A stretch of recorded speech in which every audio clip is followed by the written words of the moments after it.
et a parlé du travail qu'ils ont accompli en promouvant l'avortement.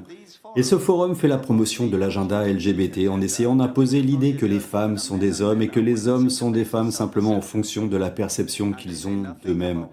Ils ne disent rien sur le cas où un homme se déguise en femme et tue son adversaire sur un ring de boxe ou lorsqu'un détenu prétend être une femme et finit par agresser sexuellement des femmes en prison. En fait, il y a quelques semaines à peine, il y avait les gros titres dans le monde entier concernant le cas de deux Américains homosexuels qui défendaient les bannières de la diversité sexuelle et ont été condamnés à 100 ans de prison pour avoir abusé et filmé leurs enfants adoptés pendant plus de 2 ans. Je veux être clair, quand je dis abus, ce n'est pas un euphémisme, car dans ses formes les plus extrêmes, l'idéologie du genre est carrément dans la maltraitance envers les enfants. Ce sont des pédophiles. Je voudrais donc savoir qui pourrait soutenir ce genre de comportement. Les enfants en bonne santé sont irrémédiablement lésés par les traitements hormonaux et leur utilisation, comme si un enfant de 5 ans pouvait consentir à de telles choses. Et si leur famille n'est pas d'accord, il y aura toujours des agents de l'État prêts à intervenir en faveur de ce qu'ils appellent l'intérêt supérieur de l'enfant. Et croyez-moi, ces expériences scandaleuses au nom de cette idéologie criminelle seront condamnées et comparées à celles commises par les esprits obscurs de notre histoire. La mise à jour de cette multitude de pratiques odieuses est l'éternel récit victimaire toujours prêt à porter des accusations d'homophobie, de transphobie et d'autres termes inventés, dont le seul but est de faire taire ceux d'entre nous qui osent exposer ce scandale dont les autorités nationales et internationales sont complices. Pendant ce temps, dans nos entreprises, nos institutions publiques et nos établissements d'enseignement, le mérite a été mis de côté au profit de la doctrine de la diversité, ce qui représente une régression vers les systèmes aristocratiques du passé. Les quotas sont inventés pour chaque minorité que les politiciens veulent proposer, ce qui finit par saper l'excellence des institutions. Le wokisme a également déformé la question de l'immigration.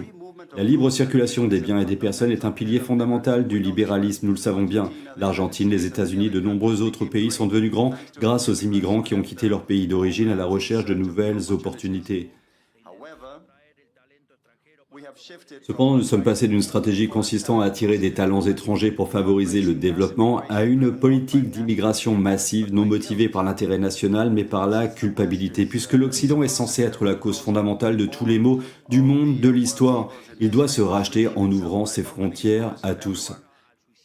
Ce qui conduit à une forme de colonisation inversée qui ressemble à un suicide collectif. C'est ainsi que nous voyons aujourd'hui des images de hordes d'immigrés qui maltraitent, agressent ou même tuent des citoyens européens dont le seul péché était de ne pas adhérer à une religion particulière.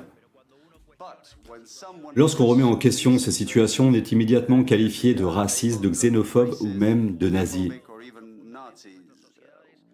Le wokisme a pénétré si profondément nos sociétés, promues par des institutions comme celle-ci, qu'il a même conduit à remettre en question le concept même du sexe biologique par l'influence désastreuse de l'idéologie du genre, ce qui a entraîné une intervention étatique encore plus importante par le biais de lois absurdes, comme le fait que l'État doit financer les traitements hormonaux et des interventions chirurgicales coûteuses pour satisfaire la perception de soi de certains individus. Ce n'est qu'aujourd'hui que nous commençons à voir les effets d'une génération entière qui a mutilé son corps, encouragée par une culture du relativisme sexuel.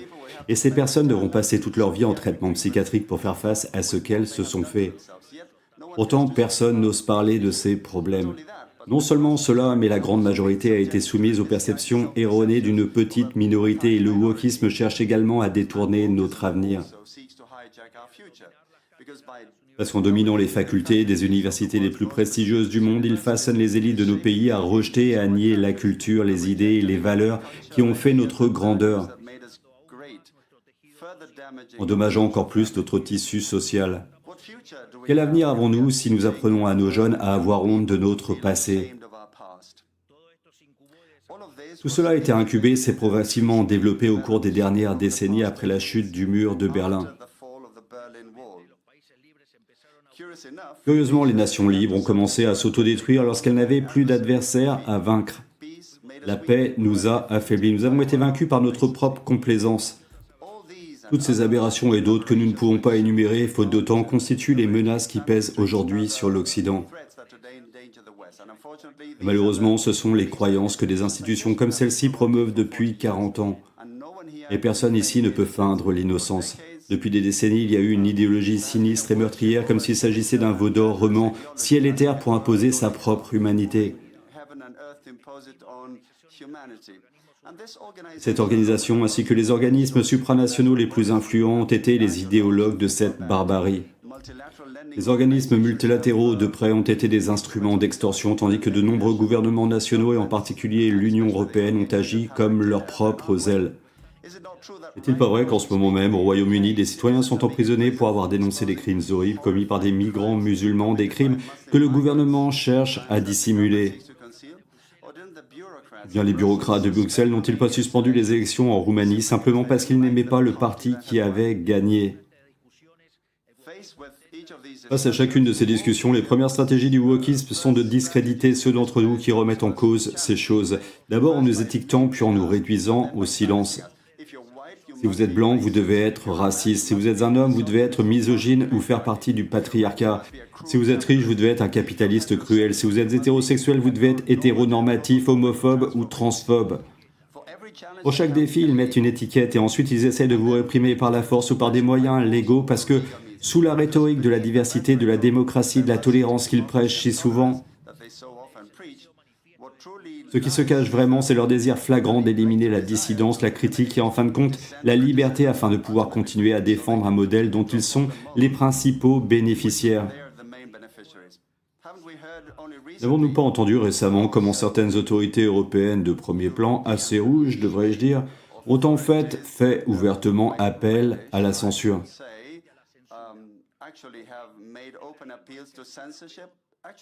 En fait, il n'y a pas de censure, mais plutôt cette idée qu'il faut faire taire ceux qui ne participent pas à l'idéologie woke.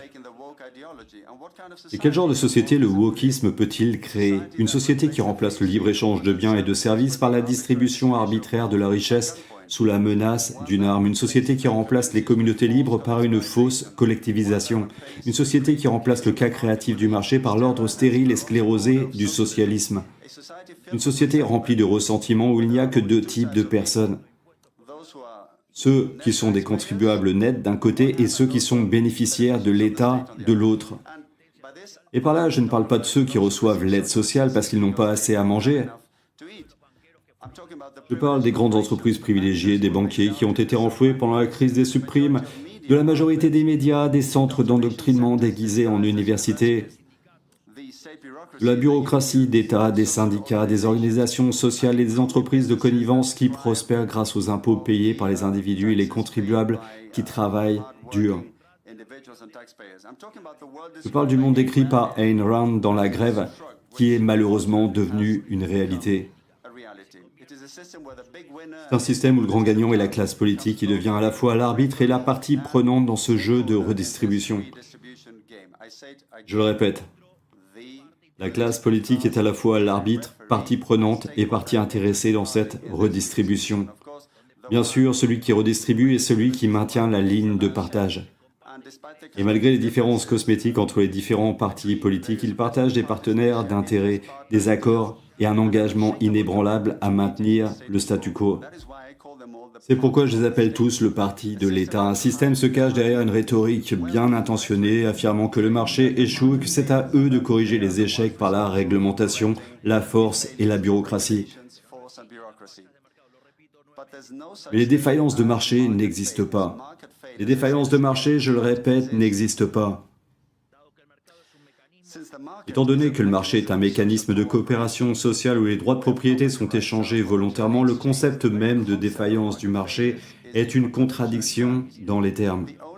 La seule chose à laquelle cette intervention aboutit, c'est à créer de nouvelles distorsions dans le système des prix, ce qui entrave le calcul économique, l'épargne et l'investissement, et conduit finalement à encore plus de pauvreté ou à un réseau de réglementation odieuse comme c'est le cas en Europe qui tue la croissance économique. Comme je le dis souvent dans mes discours, si vous pensez qu'il y a une défaillance de marché, allez voir si l'État n'est pas impliqué. Et si vous constatez que ce n'est pas le cas, vérifiez à nouveau car vous vous êtes trompé.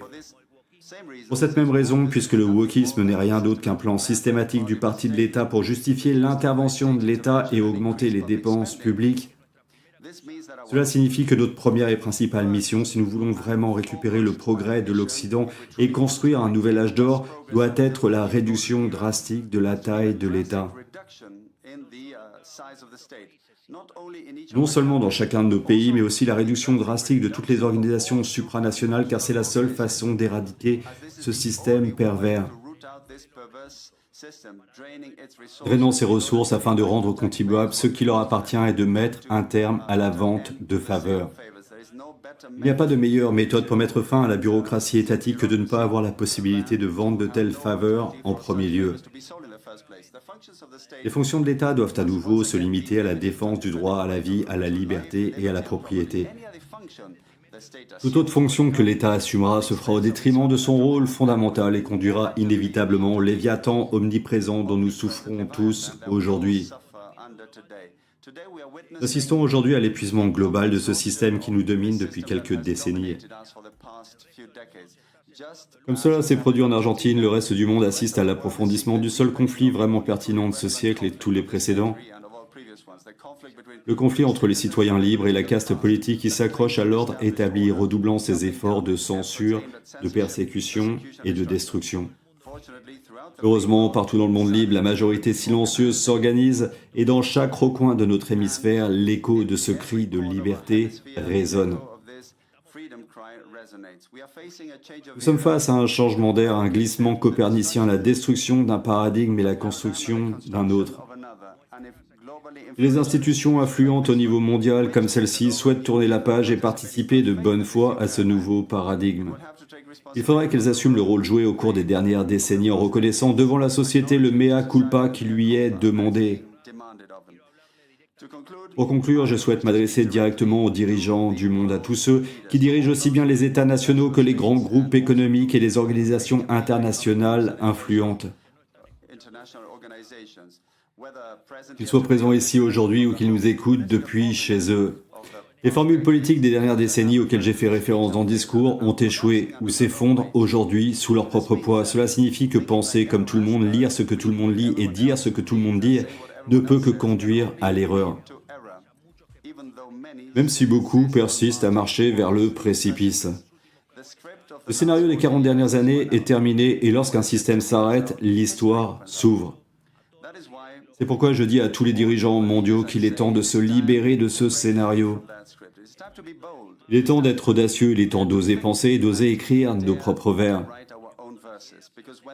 Parce que lorsque les idées et les récits du présent disent tous la même chose et qu'ils disent les mauvaises choses, être courageux signifie se tenir en dehors du temps.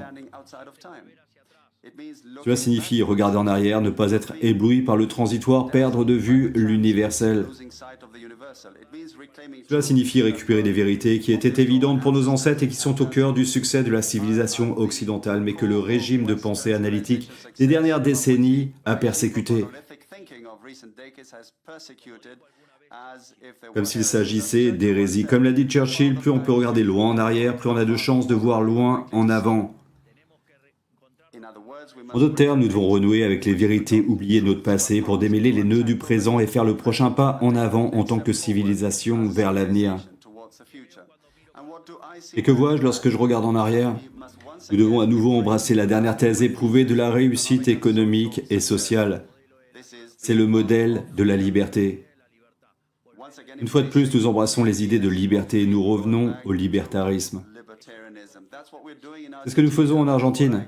C'est ce que je souhaite que le président Trump fasse dans la Nouvelle-Amérique et ce à quoi nous invitons toutes les grandes nations du monde libre à faire. Si elles souhaitent arrêter à temps ce qui est clairement un chemin qui mène à une catastrophe. En fin de compte, ce que je propose, c'est de rendre à l'Occident sa grandeur. Aujourd'hui, comme il y a 215 ans, l'Argentine a brisé ses chaînes et nous invite, comme le déclare notre hymne national, à nous inviter, nous tous les mortels du monde, à entendre le cri sacré « Liberté, liberté, liberté ». Que les forces du ciel soient avec nous. Merci beaucoup à vous tous et vive la liberté, bon sang.